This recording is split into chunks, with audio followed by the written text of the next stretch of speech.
BJP से राकेश त्रिपाठी जी भी जुड़े हुए हैं। राकेश त्रिपाठी जी, ये कितना अलार्मिंग है?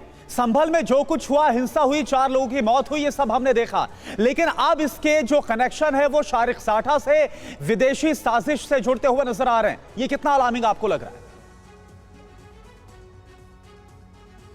देखिए, निश्चित तौर पर पूरे पश्चिमी उत्तर प्रदेश में जिस तरह के हालात रहे हैं, उन हालातों को लेकर के पहले भी कई रिपोर्ट आई हैं कि किस तरह से पश्चिमी उत्तर प्रदेश को बारूद के ढेर पर बिठाकर रखने का काम किया गया है। सच बात यह है कि मजहबी तुष्टीकरण की राजनीति ने इसको और शेल्टर देने का काम किया था, संरक्षित करने का काम किया था। उत्तर प्रदेश में योगी आदित्यनाथ सरकार बनने के बाद से हमने इसकी जड़ों को पूरी तरह से काटना शुरू किया।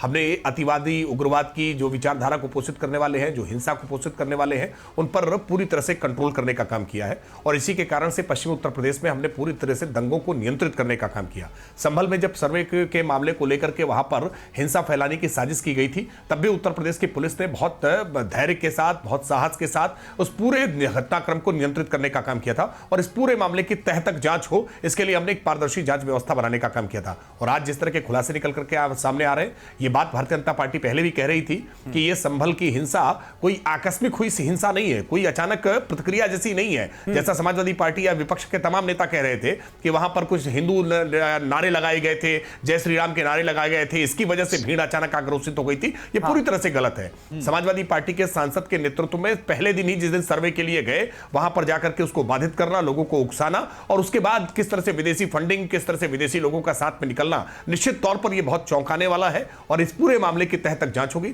जो लोग भी दोषी निकल करके आएंगे, उन सबके खिलाफ मुकम्मल कार्रवाई होगी। मुकम्मल कार्रवाई होगी। जांच में जो जानकारियां सामने आई हैं, उसके बारे में हमने अपने दर्शकों को भी बताया है, संभल पुलिस के दावों के बारे में। दीपक रंजन जी, इन नई जानकारियों को आप कैसे देखेंगे? समाजवादी पार्टी के कई नेताओं ने संभल हिंसा के बाद जब सरकारी पक्ष की तरफ से यह कहा गया कि भाई इसके पीछे विदेशी साजिश है, जांच की जा रही है और जल्द ही तथ्य सामने आएंगे, तो मजाक उड़ाया गया कि भाई सरकार तो हर बात में विदेशी साजिश का एंगल ले आती है। अब तो पुलिस की जांच में सामने आ रहा है कि दुबई में बैठा शारिक साठा, बाकायदा उससे बात होती है कि कैसे क्या करना है, और उसके बाद सर्वे को रोकने की नीयत से यह हिंसा अंजाम दी जाती है। अब क्या कहेंगे?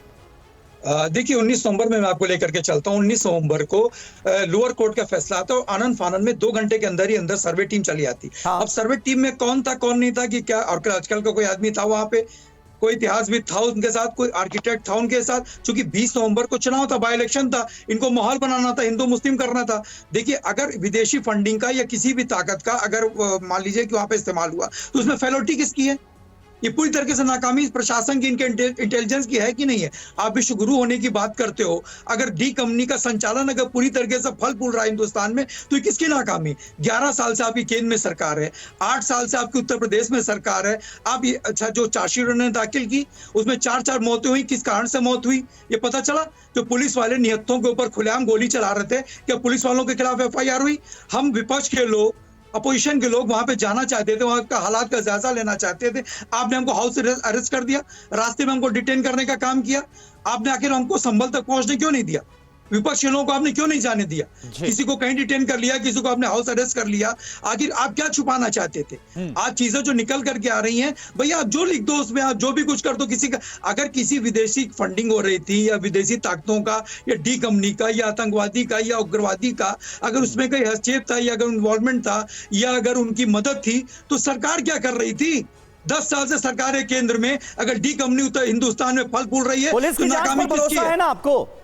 किसकी जांच पे? वही पुलिस जो हमको जाने नहीं देती है, वही पुलिस जो नियतों के ऊपर खुलेआम गोली चलाती है, उस पुलिस की बात कर रहे हैं। वही पुलिस जो वीडियो आता है और अस्पताल में जो मरने की कगार पे है, उसको गन पॉइंट पे कह रहा हो कि तुम बोलो कि तुम गिर करके मरे हो, उस पुलिस की बात कर रहे हैं आप। ठीक है, यानी जांच पर भरोसा नहीं है, जांच पर भरोसा नहीं है, बिल्कुल नहीं है जांच पर, बिल्कुल जांच पे भरोसा नहीं है। यानी पुलिस की तरफ से, यूपी पुलिस की तरफ से खुलासा किया गया शारिक साठा को लेकर तमाम उसका जिक्र किया गया है, लेकिन अभी भी आपको शक है सरकार की मंशा पर, आप सवाल उठा रहे हैं।